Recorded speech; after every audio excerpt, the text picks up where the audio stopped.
اعوذ باللہ من الشیطان الرجیم بسم اللہ الرحمن الرحیم اللہم صلی علی سیدنا محمد معدن الجود والکرم وآلہ وسلم۔ سامعین و ناظرین اکرام، السلام علیکم ورحمۃ اللہ وبرکاتہ۔ آج کا ہمارا موضوع یہ ہے کہ کیا ہم زندگی اپنی مرضی سے گزار سکتے ہیں؟ دیکھیں، یہ بڑا اہم سوال ہے اور عام طور پہ ایسا نہیں پوچھا جاتا اور بتایا بھی نہیں جاتا، لیکن یہ بڑا اہم سوال ہے اور اس کا جواب یہ ہے کہ دیکھیں، اس کی بنیادی جو بنیاد شروع ہوتی ہے یا جہاں سے شروع ہوتا ہے یہ سوال، وہ انسان کی حقیقت سے شروع ہوتا ہے کہ انسان کو اللہ تعالیٰ نے پیدا کیوں کیا ہے۔ ایک بات یعنی مقصد پیدائش کیا ہے، ہم کیوں آئے ہیں دنیا میں، اور اللہ تعالیٰ نے انسان کو اس دنیا میں کیوں پیدا کیا ہے، کس مقصد کے لیے اس دنیا میں انسان موجود ہے۔ دیکھیں، اللہ کی بڑی وسیع کائنات ہے، لیکن کہیں بھی زندگی کا وجود نہیں ہے، کسی سیارے پر بھی۔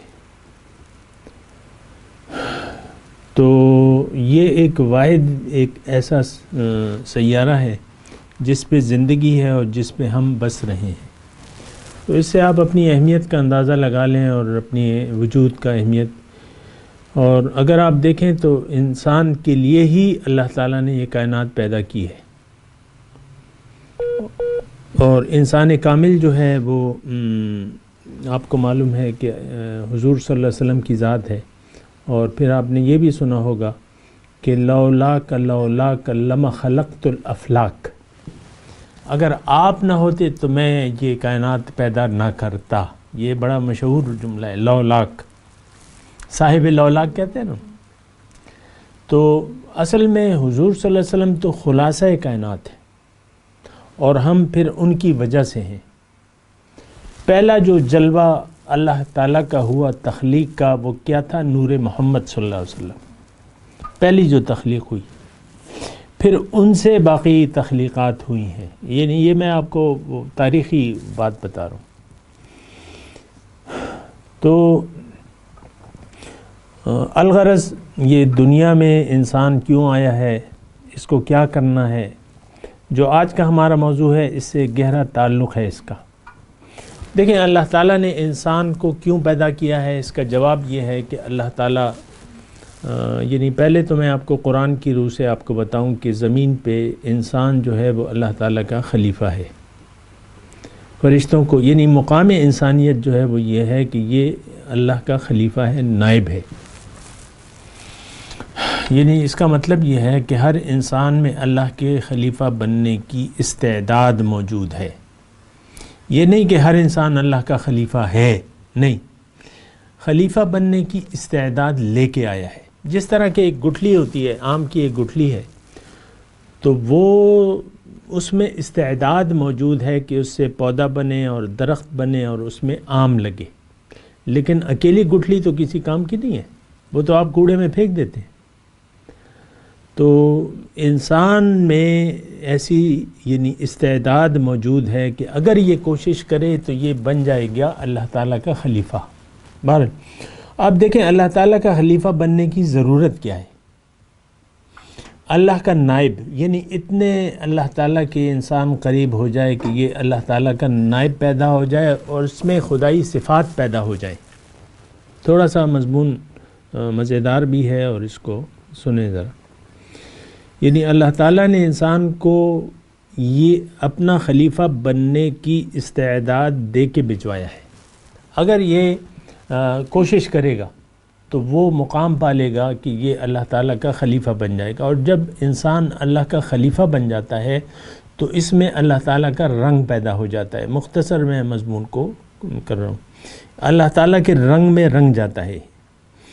جب یہ اللہ تعالیٰ کے رنگ میں رنگ جائے تو انسانیت اپنی معراج تک پہنچ جاتی ہے، یا انسان اپنی معراج کو حاصل کر لیتا ہے۔ اور یہ مقام، یہ خلیفہ بننا یہ کیوں ضروری ہے؟ ایک سوال تو یہ بھی ہے نا، اللہ کا خلیفہ بننا، نائب بننا، یا اللہ کا رنگ اپنے اندر پیدا کرنا، یہ کیوں ضروری ہے؟ اس کی ضرورت کیا ہے؟ تو دیکھیں ضرورت ہے اس کی، ہم تو غور و فکر نہیں کرتے اور دنیا ہی کے پیچھے لگے ہوئے ہیں، لیکن اپنی حقیقت پر بھی غور کرنا چاہیے، اور یہ سارے سوالات جو ہیں یہ کرنے والے ہیں۔ اس کی ضرورت کیا ہے؟ اللہ کا خلیفہ بننے کی، یا اللہ کا رنگ، اللہ کے رنگ میں رنگنے کی؟ اس کی ضرورت کیا ہے؟ دیکھیں اللہ تعالیٰ انسان کو ایک بہت بڑا مرتبہ اور درجہ دینا چاہتا ہے، اور وہ کیا ہے؟ اللہ کی ملاقات، وہ کیا ہے؟ اللہ کا دیدار، وہ کیا ہے؟ اللہ کا قرب۔ جنت کیا چیز ہے؟ جنت اللہ تعالیٰ کے دیدار، اس کے قرب اور اس کی ملاقات کی جگہ کا نام ہے دراصل۔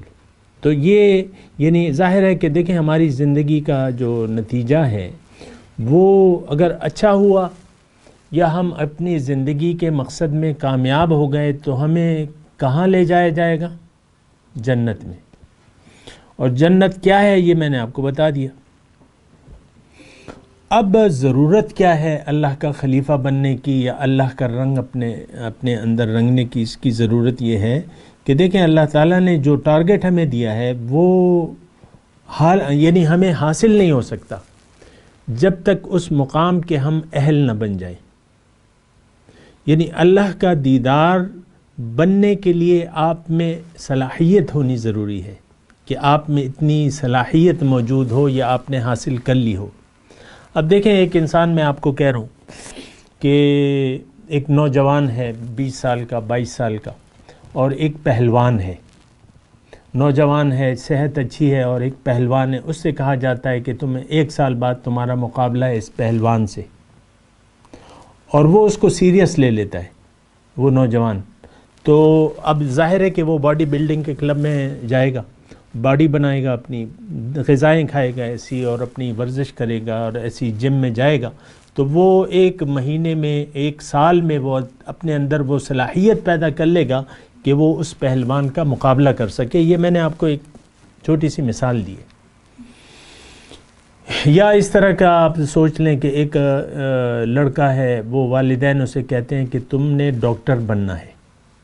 اب ڈاکٹر بننے کے لیے جو ضروریات ہیں وہ یہ ہے کہ اس نے تعلیم کرنی ہے FA تک اچھے مارکس سے، پھر میڈیکل کالج میں جانا ہے، اور یہ پھر 4-5 سال اس نے گزارنے ہیں، پھر لرننگ بھی کرنی ہے، پریکٹیکل ہاؤس جاب بھی کرنی ہے، یہ ساری چیزیں۔ تو یعنی اتنے عرصے بعد یہ والدین کا خواب جو ہے پورا ہو سکتا ہے کہ میرا بچہ جو ہے وہ ڈاکٹر بن جائے۔ لیکن اگر یہ سارے مراحل وہ طے نہیں کرتا تو زندگی کے کسی بھی مرحلے پہ یہ ڈاکٹر کہلانے کا مستحق نہیں ہے۔ تو لہٰذا خلاصہ مضمون یہ ہے کہ استعداد ہم میں ہونی چاہیے۔ اللہ کی ملاقات ڈن ہے روز قیامت، لیکن جن لوگوں نے اللہ سے ملاقات کی دنیا میں صلاحیت نہیں پیدا کی، اور یہاں پہ حق یعنی حق کو قبول نہ کیا، اور اپنے اندر اللہ کا رنگ پیدا نہ کیا، تو روز قیامت وہ لوگ اللہ کے دیدار اور ملاقات سے محروم رہیں گے۔ یہ بات نوٹ کر لیں۔ عام طور پہ تو نہ اللہ کی ملاقات کو کوئی ہم اہمیت دیتے ہیں، اللہ کا دیدار تو ایک خواب کی طرح ہے، یہ یعنی ہماری کوئی توجہ تو نہیں ہے اس طرف۔ ہاں دنیا حاصل کرنے کی توجہ ہے کہ ہم دنیا حاصل کریں، لیکن بات یہ ہے کہ دنیا میں انسان کو اللہ تعالیٰ نے اس لیے بھجوایا ہے کہ یہ اپنے اندر اللہ سے ملاقات، اس کے دیدار اور اس کے قرب کی صلاحیت پیدا کرے۔ اب وہ صلاحیت کیسے پیدا کرے گا یہ ایک مسئلہ ہے۔ دنیا میں آگے یعنی وہ اگر اس استعداد اس میں ہے بھی، جیسے کہ اللہ تعالیٰ کہہ رہا ہے اور یقیناً ہے کہ یہ اللہ تعالیٰ کا نائب اور خلیفہ بن جائے، تو سوال یہ ہے کہ یہ کیسے ہوگا کہ یہ اللہ تعالیٰ کا خلیفہ۔ لیکن میں آپ کو بتا رہا ہوں، یعنی آج کا جو میرا موضوع ہے اس میں آپ کو میں یہ بتا سکا کہ انسان کو ضرورت کیا ہے کہ یہ اللہ تعالیٰ کا خلیفہ بن جائے، یا اللہ کا رنگ اپنے اندر پیدا کرے، اپنے اوپر اللہ کا رنگ چڑھا لے۔ اس کی ضرورت کیا ہے؟ یا اللہ کے رنگ میں رنگ جائے۔ اور یہ حکم بھی ہے اللہ کا کہ صبغۃ اللہ کے رنگ میں رنگ جاؤ۔ یعنی یہ نہ صرف ضرورت ہے بلکہ حکم بھی ہے۔ بلکہ اشد ضرورت ہے ہماری. کیوں کہ اگر ہم یہاں اللہ تعالیٰ کے رنگ اپنے اوپر نہ چڑھا سکے تو پھر یہ ہے کہ ہم پہ یعنی شیطان کا رنگ جو ہے وہ یا نفسانی رنگ جو ہے وہ ہم پر غالب ہوگا، اور روز قیامت ہم اپنے مقصود کو نہیں دیکھ سکتے، نہ اس کو ملاقات کر سکتے ہیں. بات کرتے ہیں لیکن ایک وقفے کے بعد. وآخر دعوانا ان الحمد للہ رب العالمین. مولاي صل وسلم دائما ابدا على حبيبك خير الخلق كلهم